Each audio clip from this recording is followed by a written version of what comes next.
humble as Tai Chi help us deal with the ailments of the 21st century? How can we go beyond the concept of mechanical well-being? And what is the golden elixir that Tai Chi promises? Find out on this week's episode of Talking Tai Chi with the Teapot Monk.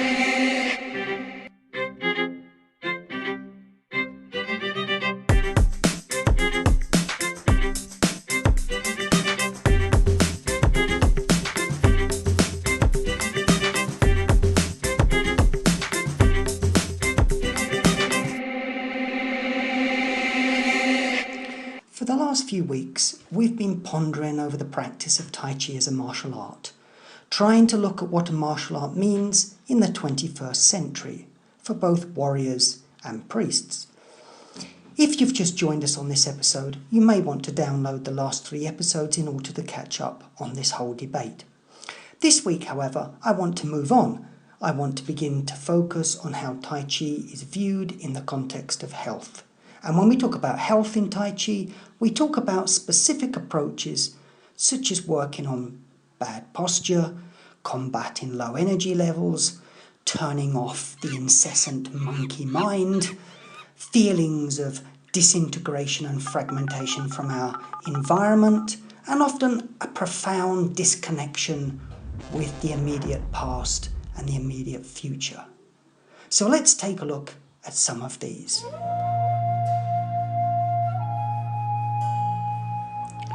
When we mean postural work, we're really looking at how it can help us in movement, the amount of energy we consume and how quickly we can recharge those batteries once our energy is expended. But posture is not just a mechanical approach to health. To go beyond the mechanics, we have to learn to integrate the principles of Taoist philosophy with a physical understanding of balance, movement, and breath. There's no secret to learning these, just time and patience, and allowing the process to gradually unfold. Let's have a look at a very modern problem.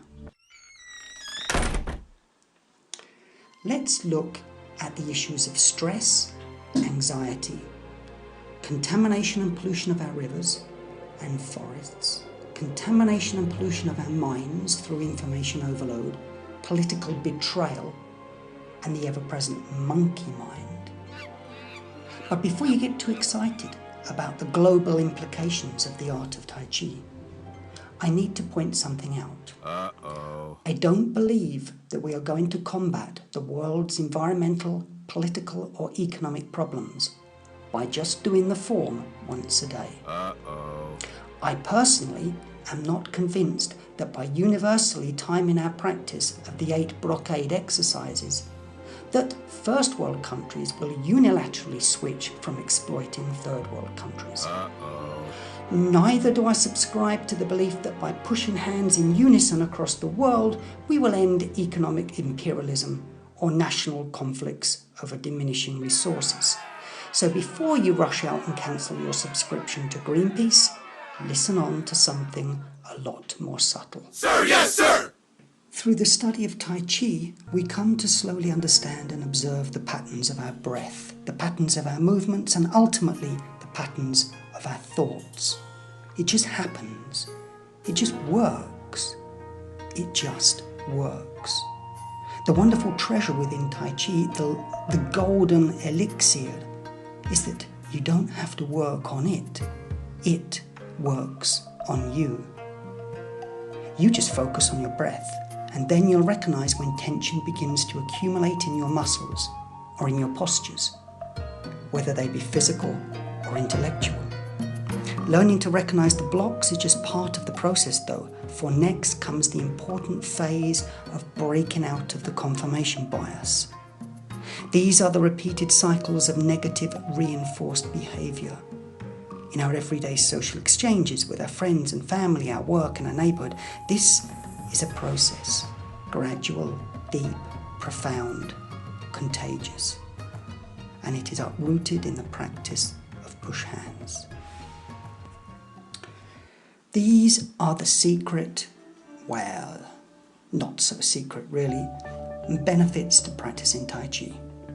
Yet students in the street still stop me as I'm coming out of the veg shop with my seasonal ingredients for gazpacho and say, "Oi, teapot monk, that's all well and good talking about global change, but will Tai Chi help my toothache go away?"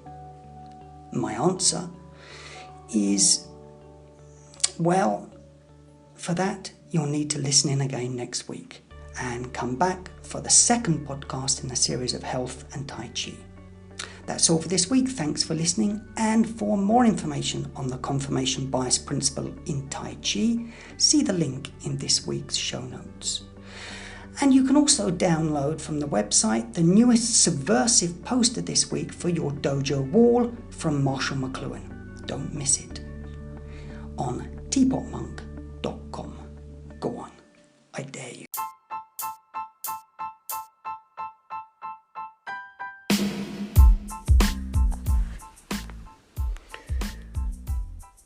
Looking to discover what Tai Chi can do for you, or curious and would like to know a little more? Well, just come over to 21stcenturytaichi.com. Look for the link in the show notes. There's short introductory courses, breathing, health, Tai Chi form, sword, philosophy applications and more, plus books, PDFs and great videos and even music. Got a question? Track me down on social media as the Teapot Monk. Thanks for listening.